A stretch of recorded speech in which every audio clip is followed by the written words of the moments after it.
Hello, students. A very good morning to all of you. I hope you're fit and fine at your home and learning from there only.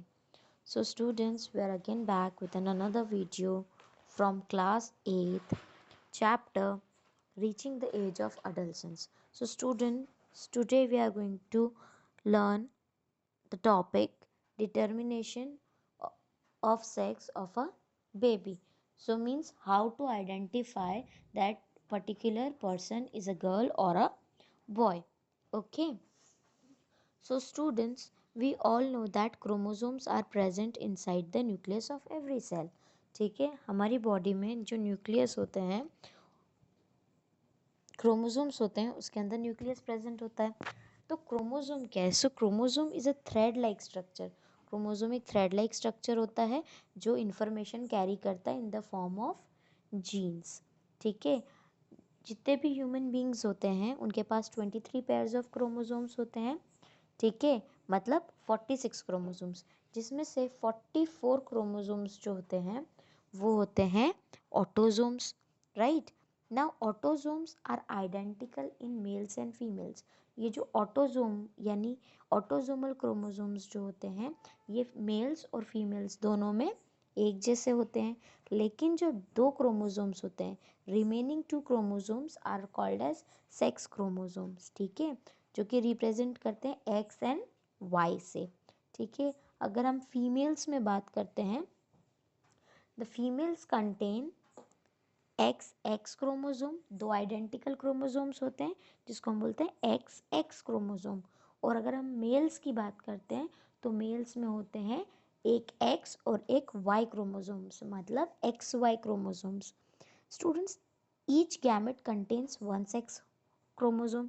हर एक gamete, gamete मैंने आपको पहले भी बता दिया है कि फीमेल गैमेट मतलब एग और मेल गैमेट मतलब स्पर्म्स. ठीक है, अब हर एक गैमेट के पास एक सेक्स क्रोमोसोम होता है. अगर हम एग की बात करते हैं मतलब फीमेल गैमेट की बात करते हैं तो उसमें कौन सा क्रोमोसोम प्रेजेंट होगा? X chromosome.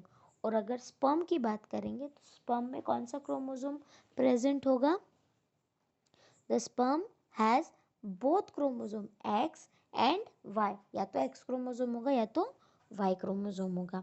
Now if sperm carrying the X chromosome, अगर जो स्पर्म्स हैं वो एक्स क्रोमोसोम कैरी करते हैं और वो फर्टिलाइज होते हैं जाकर के एग के साथ, तो क्या बनेगा? X and x.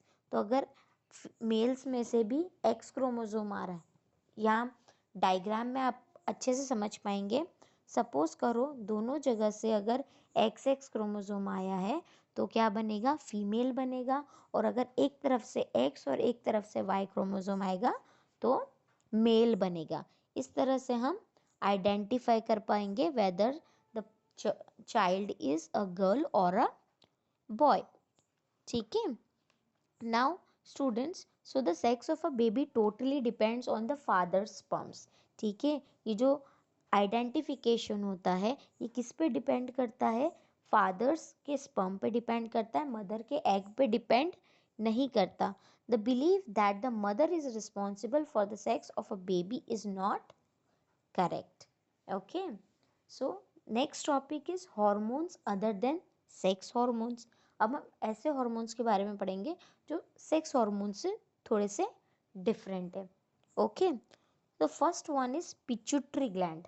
ठीक है, pituitary gland located at the base of the brain. जो पिट्यूटरी ग्लैंड है वो कहाँ पर लोकेटेड होता है? ब्रेन के बेजल एरिया में. अब पिट्यूटरी ग्लैंड कौन सा हार्मोन सिक्रीट करता है? तो पिट्यूटरी ग्लैंड जो है वो सिक्रीट करता है ग्रोथ हार्मोन. फंक्शन क्या है ग्रोथ हार्मोन का? ठीक है, हमारी बॉडी में जितनी भी ग्रोथ होती है वो होगी ग्रोथ हार्मोन हार्मोन से. जैसे कि development of the body, development of muscles and bones, height. ठीक है, अगर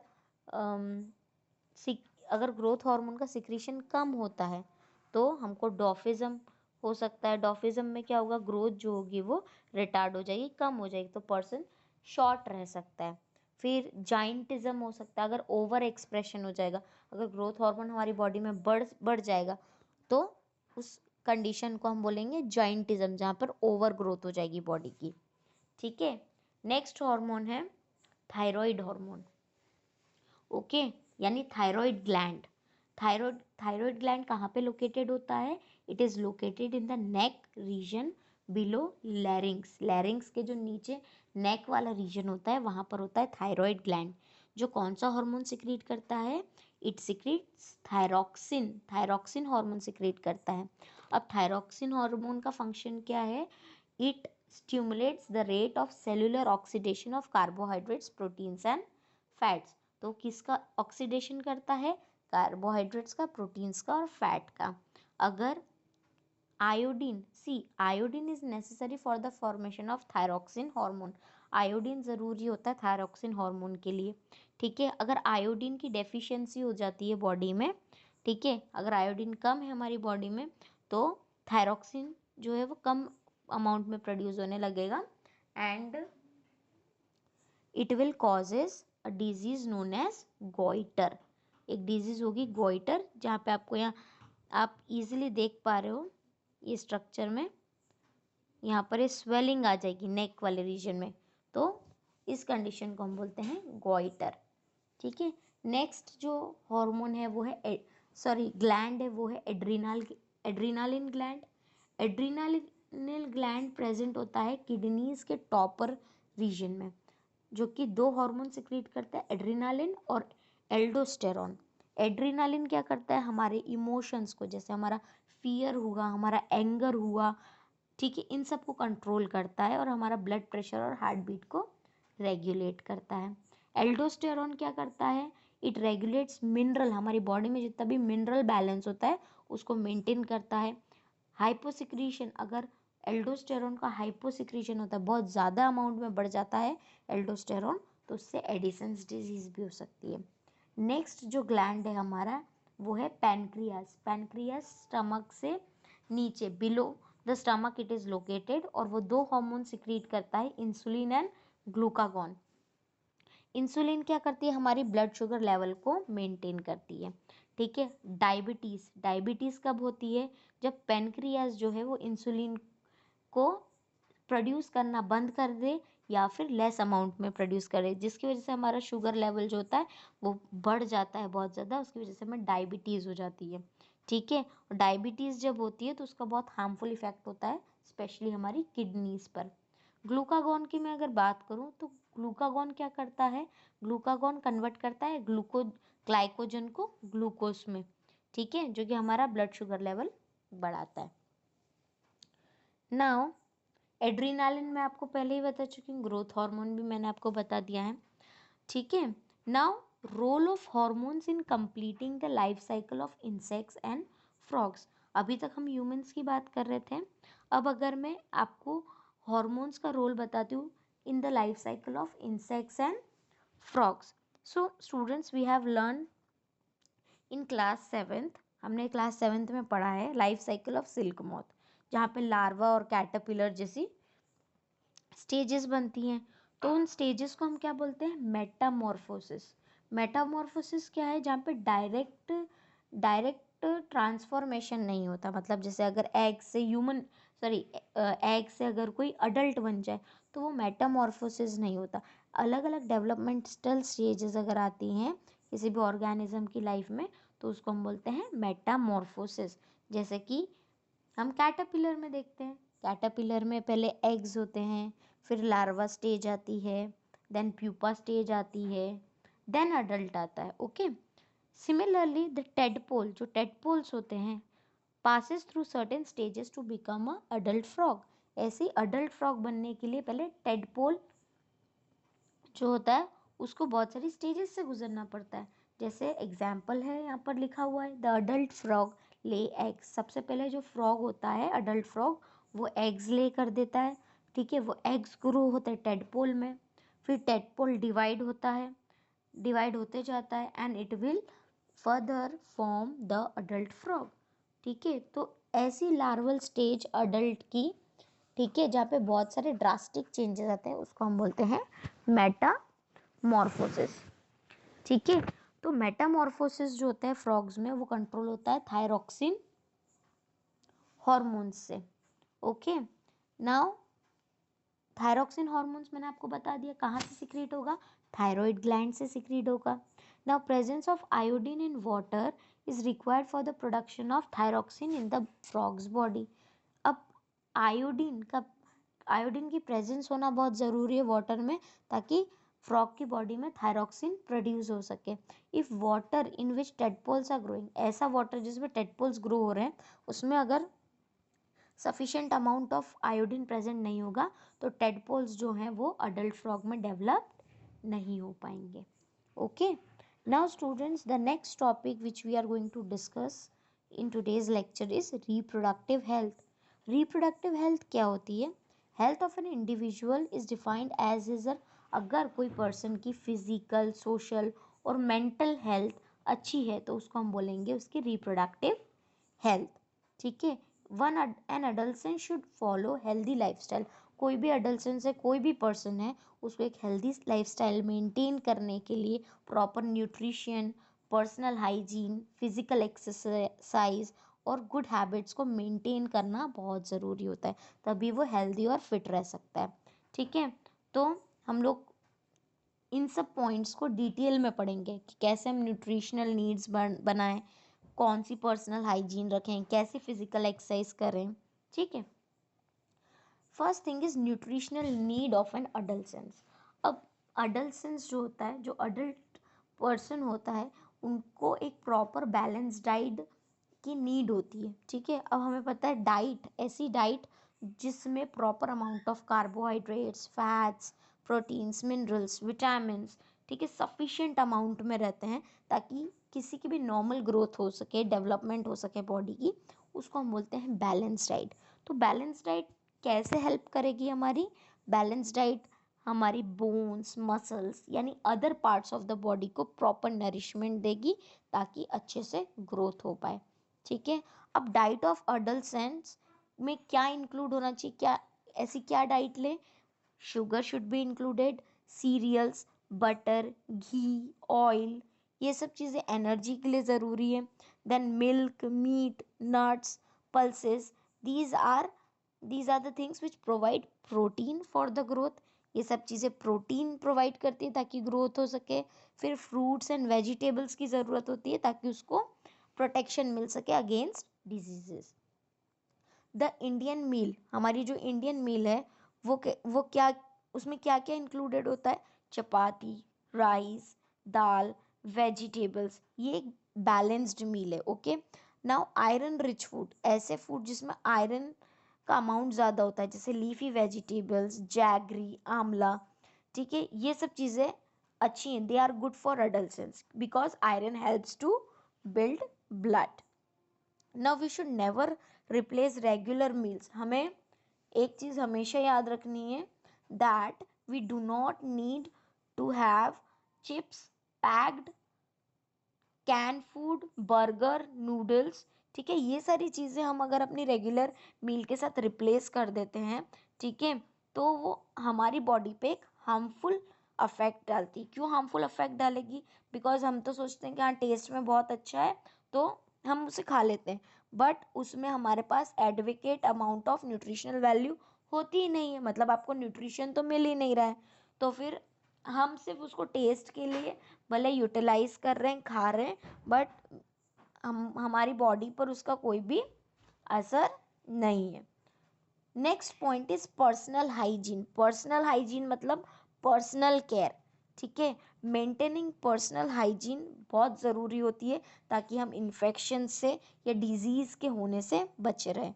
अडल्ट्स जो होते हैं उनको कुछ टिप्स हैं जो फॉलो करनी चाहिए। ठीक है, अगर हमारी बॉडी में स्वेट इंक्रीज हो रहा है, मतलब बहुत ज़्यादा पसीना आ रहा है या बॉडी पर ऑयल आ रहा है जिसकी वजह से हमारी बॉडी से थोड़ी बैड स्मेल आ रही है, तो क्या करना चाहिए? हमें तुरंत बाथ ले लेना चाहिए, मतलब हर दिन नहाना चाहिए।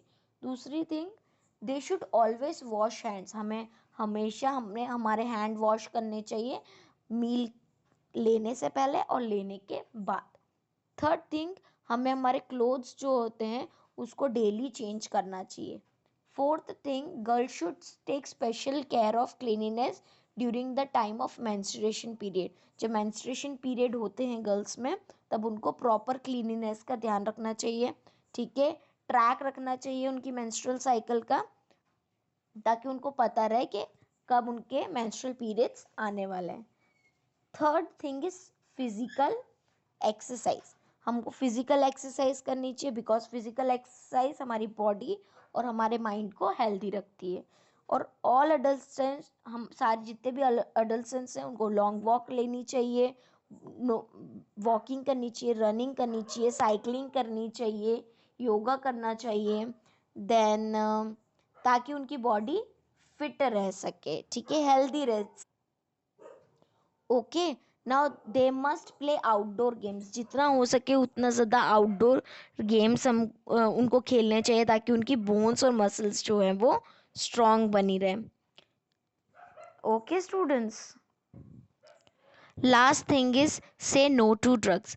नाउ स्टूडेंट्स, अडल्सेंस एक ऐसा पीरियड है जिसमें बहुत सारी एक्टिविटी हमारी बॉडी में होती है, हमारे माइंड में होती है, which is normal part of growing up. So do not feel confuse और इनसिक्योर। हमें कन्फ्यूज नहीं होना चाहिए, इनसिक्योर नहीं होना चाहिए। If anybody suggest that you will get relief if you take some drugs, अगर आपको कोई बोलता है कि आपको ये चीज़ लेनी चाहिए, या आपको कोई ड्रग्स ऑफ़र कर रहा है, एंड आपको ऐसा बोल कर के ऑफ़र कर रहा है कि आपको ये ले करके अच्छा लगेगा, ठीक है, तो आपको स्ट्रिक्टली उसको मना कर देना है, ठीक है, बिकॉज सी अडल्सेंस जो होते हैं they are easily addicted to drugs, बहुत ज़्यादा ईजली अडिक्ट हो जाते हैं ड्रग्स से, अल्कोहल से, टबैको से, ठीक है, क्योंकि उनके ऊपर स्ट्रेस होता है, और समटाइम्स उनको एडवेंचरस स्पिरिट होती है कि चलो करके देखते हैं। बट एक पॉजिटिव अडल्टसन जो होता है, they always say no to drugs, alcohol और टबैको। ना हमें ड्रग्स लेने चाहिए, ना हमें अल्कोहल लेनी चाहिए, और ना ही हमें टबैको लेना चाहिए, बिकॉज ये सब चीज़ें क्या होती है, हमारी फिजिकल और मेंटल डिजीज़ेस को बढ़ाती हैं। Now suppose smoking of tobacco in the form of, बहुत सारे लोग टबैको को स्मोक करते हैं इन द फॉर्म ऑफ सिगरेट्स, ठीक है, तो उसकी वजह से क्या होता है, लंग कैंसर और हार्ट अटैक के चांसेस ज़्यादा हो जाते हैं, ठीक है। देन टबैको चूइंग और इन द फॉर्म ऑफ पान और पान मसाला, उसकी वजह से ओरल कैंसर हो जाता है।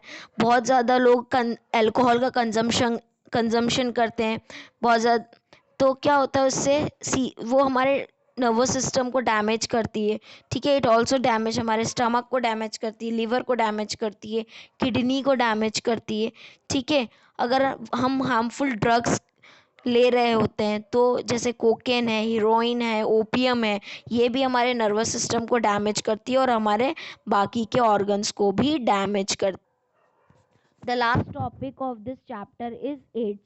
Now students, adolescents should maintain a clean sex life to prevent sexually transmitted disease, जिसको हम बोलते हैं STDs, जैसे सिफेलिस हुआ, एड्स हुआ।